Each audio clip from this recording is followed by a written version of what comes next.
మిథున్ రెడ్డిని జైల్లో పెట్టినప్పటి నుంచి అతనికి ఆ ఫెసిలిటీ ఎందుకు ఇవ్వాలి, ఈ ఫెసిలిటీ ఎందుకు ఇవ్వాలి, ఇంటి తిండి ఎందుకు పెట్టాలా, లేకపోతే మనిషిని ఎందుకు ఇవ్వాలి, ఇట్లాంటిది అతను అడిగాడు.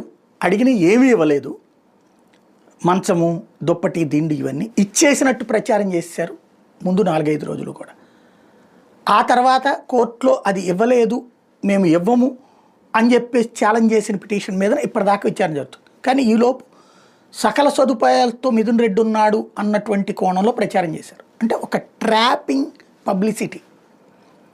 మన చేతిలో మీడియా లేకపోతే మనం వీళ్ళందరూ డబ్బులు సంపాదించుకున్నారు, ఎవరు తక్కువ తినలా. వైఎస్ఆర్ కాంగ్రెస్ పార్టీలో వాళ్ళందరూ అపర కోటీశ్వర్లే. వీళ్ళు చేసిన ఏకైక తప్పు ఏంటంటే మీడియాని మేనేజ్ చేసుకోవాలా, సోషల్ మీడియాని మేనేజ్ చేసుకోవాలా. కాబట్టి ఇవాళ రోజున వాళ్ళ మీద బురద చల్లుతూ ఉంటే దాన్ని తిప్పికొట్టే సిస్టమ్ లేదు. చంద్రబాబు నాయుడు గారికి దోమ